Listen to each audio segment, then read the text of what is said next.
स्वागत है आप सभी का आज के भगवद गीता क्लास में। चलिए प्रार्थना से शुरू करते हैं। ओम अज्ञानतिमिरान्धस्य ज्ञानञ्जनशलाकया चक्षुरुन्मीलितं येन तस्मै श्रीगुरुवे नमः। श्रीचैतन्यमनोभीष्टं स्थापितं येन भूतले स्वयं रूपः कदा मह्यं ददाति स्वपदान्तिकं। वन्देऽहं श्रीगुरू श्रीयुतपदकमलं श्रीगुरून् वैष्णवांश्च श्रीरूपं साग्रजातं सहगं रघुनाथान्वितं तं सजीवं साद्वैतं सावधूतं परिजन सहितं कृष्णचैतन्यदेवं श्रीराधाकृष्णपादान् सहगं ललिता श्रीविशाखान्वितांश्च नमो ॐ विष्णुपादाय कृष्णपृष्ठाय भूतले श्रीमते भक्तिवेदान्त स्वामिनीति नामिने नमस्ते सरस्वती देवे गौरवाणी प्रचारिणे निर्विशेष शून्यवादी पाश्चात्य देश तारिणे हे कृष्ण करुणा सिंधु दीनबंधु जगतपते गोपेश गोपिका कांत राधा कांत नमस्तुते तप्त कांचन गौरंगी श्री राधे वृंदावनेश्वरी वृषभानुसुते देवी प्रणमामि हरिप्रिये वाञ्छाकल्पतरुभ्यश्च कृपा सिन्धुभ्य एव च पतितानां पावनेभ्यो वैष्णवेभ्यो नमो नमः। जय श्री कृष्ण चैतन्य प्रभु नित्यानंद श्री अद्वैत गदाधर श्रीवासादि गौर भक्त वृंद हरे कृष्णा कृष्णा कृष्णा हरे हरे हरे राम राम राम हरे हरे। तो आज के क्लास में हम जानेंगे, जैसे कल हम लोग बात किए थे कर्म योग के बारे में, तो हम अगर इसको सिंपल में समझें, ये लाइन बहुत सुनने मिलता है कि कर्म ही पूजा है।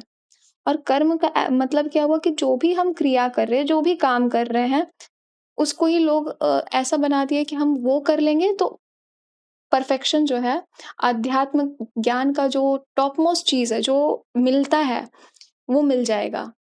तो अगर इस बात पे हम और चीज़ों को अप्लाई करके देखें, जैसे कि कर्म ही पूजा है, ऐसा लोग बोलते हैं, लेकिन अगर जानवर भी तो कर्म कर रहे हैं ना, वो भी तो खा रहे हैं, वो भी तो पी रहे हैं, वो भी कुछ ना कुछ तो कर्म कर रहे हैं ना, तो फिर उनके कर्म करने में और हमारे कर्म करने में क्या डिफरेंस होता है? एक इंसान में और एक जानवर में डिफरेंस आखिर है क्या? अगर दोनों ही कर्म कर रहे हैं, तो दोनों के कर्म में क्या डिफरेंस आ रहा है? क्योंकि महाभारत में एक श्लोक आता है और हितोपनिषद में भी वही चीज़ है। चाणक्य नीति में भी ये बात कही गई है कि आहार, निद्रा, भय, मैथुन च जो 4 चीज़ें हैं, वो जानवर में और मनुष्यों में, दोनों में सेम होती हैं। मनुष्य जो है, वो भी खाना खाते हैं, जानवर है, वो भी खाना खाते हैं। फिर आता है निद्रा, मनुष्य जो है, वो भी सोते हैं और जानवर भी है, वो भी सोते हैं। भय, मनुष्यों को भी भय लगता है और जानवरों को भी भय लगता है। मनुष्य भी अपनी रक्षा करना चाहते हैं भय से और जानवर भी अपनी रक्षा करते हैं। और चौथा आता है मैथुन, यानी कि मेटिंग। ह्यूमंस भी जो है रिप्रोडक्शन करते हैं और अपना वंश आगे बढ़ाते हैं और जानवर भी ऐसा ही काम करते हैं। तो ये 4 चीज़ तो कॉमन है दोनों में। तो फिर एक मनुष्य को और एक पशु को आखिर अलग बना क्या रहा है?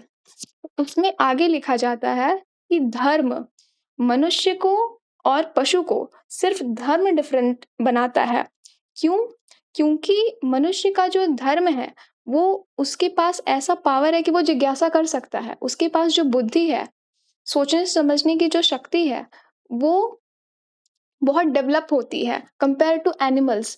कि कोई भी पशु जो है धर्म के बारे में नहीं सोच सकता है, कोई जिज्ञासा नहीं कर सकता है। लेकिन जो भी व्यक्ति है, जो मनुष्य है, उनके पास ये जिज्ञासा करने की जो है शक्ति होती है। वो सोच सकते हैं, समझ सकते हैं, सवाल कर सकते हैं और वो देख रहे हैं जब कि हमारे जीवन में जो भी कष्ट आ रहे हैं, हम कष्ट चाहें या ना चाहें, वो आएंगे ही। पहले क्लास में हम लोग बात किए थे कि 4 प्रकार के जो कष्ट है, वो उसका कोई सॉल्यूशन निकला नहीं है भौतिक ज्ञान के स्तर पे। कि जो जन्म हो रहा है उसमें कष्ट हो रहा है, जो बीमार पड़ रहे लोग उसमें कष्ट हो रहा है, बुढ़ापा आ रहा है उसमें कष्ट हो रहा है और जो मृत्यु हो रही है उसमें भी कष्ट हो रहा है। और इसके साथ-साथ हम डेली अगर देखें तो हमें भूख लग रही है, गर्मी लग रही है, ठंड लग रही है, हम परेशान होते हैं, हमें एंग्जायटी होती है, डर लगता है, वो भी तो एक कष्ट का कारण है ना, तो उससे भी तो हमको कष्ट मिल रहा है। तो जो जानवर है वो इस कष्ट के लिए कुछ कर नहीं सकते हैं। उनके पास कोई ऑप्शन है ही नहीं सोचने की, समझने की और कोई एक्शन लेने की। लेकिन मनुष्य के पास हायर इंटेलिजेंस है कि वो इस चीज़ को समझ सकते हैं कि ये जो कष्ट हो रहे हैं, आखिर हम ये कष्ट सहे तो सहे क्यों? ये वो प्रश्न उठा सकते हैं। 3 प्रकार के कष्ट होते हैं। आध्यात्मिक, आदिदैविक और आदि भौतिक। जो आध्यात्मिक कष्ट होते हैं, वो मनुष्य को उसके मन के द्वारा मिलते हैं, शरीर के द्वारा। जैसे हम कभी बीमार पड़ गए, तो कष्ट होता है कि नहीं होता है? कि हमारी कुछ इच्छा नहीं हो रही होती है करने की और हम बहुत थका हुआ या फिर बहुत अच्छा फ़ील नहीं करते हैं। या फिर हमारे मन में कोई विचार है जो अटक गया है, हम वो नेगेटिव थिंकिंग नहीं करना चाहते बट फिर भी हमारा मन जो है परेशान करता है, तो ये कष्ट होता है। फिर दूसरा कष्ट आता है आदि भौतिक। ये कष्ट क्या होता है? ये दूसरे लिविंग बीइंग से मिलता है, यानी दूसरे जीवों से मिलता है। अगर मच्छर काट ले या फिर कोई हमारे आस-पड़ोस में कोई हमें कुछ ऐसा-वैसा बोल दे जिसकी बातों को लेकर के हम सुन के परेशान हो जाएँ, या फिर कुछ भी जो दूसरे जीवों के द्वारा कॉज़ होता है, जिसके कारण जो है दूसरे जीव, जैसे कोई मच्छर काट लिया या फिर कोई जानवर काट लिया या कुछ भी, तो वो आदि भौतिक होता है। फिर आता है एक आदि दैविक कष्ट। उसको क्या होता है कि वो नेचुरल डिज़ास्टर जो होते हैं, जैसे कि बाढ़ आना या फिर अर्थक्वेक आना, जो कि हमारे हाथ में नहीं है। तो ये भी कष्ट है। तो 3 प्रकार के कष्ट का स्तर होता है। एक जो हमें हमारे शरीर और मन से मिल रहा है, दूसरा जो दूसरे जीवों से मिल रहा है, तीसरा जो हमारे हाथ में नहीं है और नेचर के द्वारा मिल रहा है। देवी-देवताओं आदि दैविक जो कारण है उसके कारण मिल रहा है कि अगर हम प्रकृति के साथ अच्छे से कोऑपरेट करके नहीं रह रहे हैं तो क्या हो रहा है? उससे भी कष्ट मिल रहा है कि नेचर जो है अपना वॉयलेंट रूप दिखा रही है और वो हमारे हाथ में नहीं है, हम उसको कंट्रोल नहीं कर सकते। तो ये जो कष्ट है अवॉइड किए ही नहीं जा सकते। लेकिन एक जो मनुष्य है वो इसके ऊपर ज़रूर विचार कर सकता है कि हम आखिर इतने प्रकार के कष्ट क्यों सहें? इतने प्रकार के दुःख क्यों सहें? हम तो नहीं चाह रहे हैं ना कष्ट सहना, लेकिन फिर भी ये दुःख, दर्द, कष्ट, पीड़ा सब आ रहे हैं। चाहे वो छोटा हो या बड़ा हो, चाहे वो व्यक्ति अमीर हो या गरीब हो, किसी भी स्थिति में, किसी भी परिस्थिति में हो, इस तरह के कष्ट अगर आते हैं तो सबको तो भोगना ही पड़ता है। तो क्या कोई परमानेंट सॉल्यूशन है जो हम इस कष्ट को ना झेलें, इससे बच कर रहें? इसका कोई अल्टरनेटिव?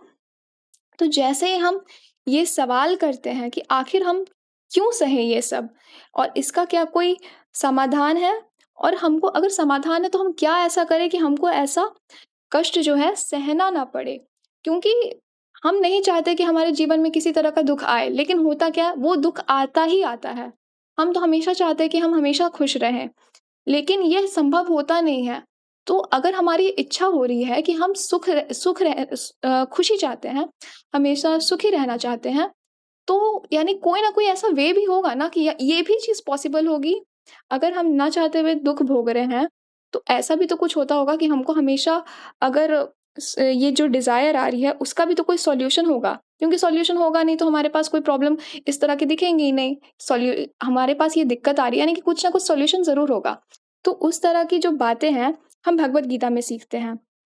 और इसका जो बेसिक स्टार्ट होता है, वो यहाँ से होता है कि हम शरीर नहीं, हम आत्मा हैं।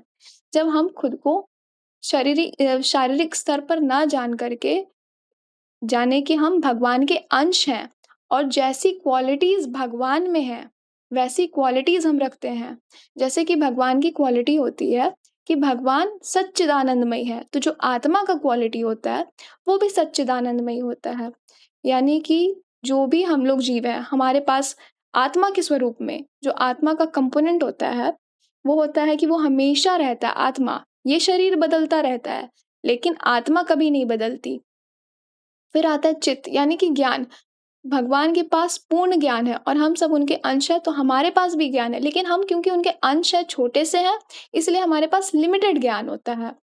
फिर आता है आनंद, यानी कि जो आत्मा का स्वभाव है, वो आनंद में रहना है हमेशा।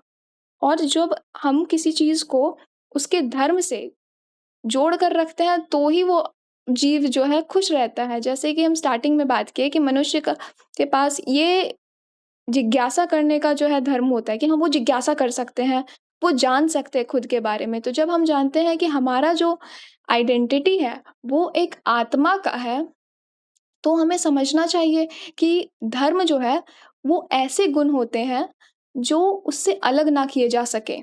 जैसे कि एक चीनी होता है, चीनी के गुण क्या होता है जो उससे अलग कभी ना हो? मिठास। चीनी कभी भी हम ऐसा नहीं बोलेंगे कि आज जो आपने चीनी डाली, खीर में वो नमकीन थी, नहीं। चीनी जो है हमेशा उसके साथ जुड़ी रहती है, मिठास जो है हमेशा चीनी के साथ जुड़ी रहती है, तो मीठा होना ये चीनी का धर्म हो गया। उसी प्रकार से आत्मा का जो धर्म होता है, वो होता है सेवा करना, भगवान के साथ जुड़ कर रहना और यही सनातन धर्म कहलाता है। और जो भी पशु है वो उनके पास ये अपॉर्च्युनिटी नहीं होती है और जो ह्यूमन्स है उनके पास ये उपलब्धि है कि वो समझ सकते हैं, चीज़ों को जान सकते हैं, जिज्ञासा कर सकते हैं और उस अकॉर्डिंग एक्शन भी ले सकते हैं, क्योंकि सिर्फ जानना सिर्फ जान करके कि हाँ हम चलो शरीर नहीं है, हम आत्मा है, ये जान लिए सफिशिएंट नहीं है। अगर आप सिर्फ चार चीज़ कर रहे हैं, खा रहे हैं, सो रहे हैं, हाँ, निद्रा भय मिथुन जो ये 4 चीज़ कर रहे हैं और इसके एडिशनल कोई जिज्ञासा कर ही नहीं रहे हैं, उसके हिसाब से कुछ जानने का प्रयास कर ही नहीं रहे हैं, अपने इस दुःख से, कष्ट से ऊपर उठने का प्रयास कर ही नहीं रहे, तो फिर उस मनुष्य में और जानवर में कोई अंतर नहीं रह जाता। लेकिन अगर जैसे ही हम ये रियलाइज़ करते हैं कि ये तो हमारे हाथ में है, हम तो चुन सकते हैं कि हमें कष्ट सहना है या नहीं सहना है। तो फिर हम उस अकॉर्डिंग जब एक्शन लेंगे, तब वास्तव में हमें हमारे जो दिक्कत है उसका आंसर मिलता है। तो आज के क्लास में इतना ही, किन्हीं का कोई प्रश्न तो ज़रूर पूछें।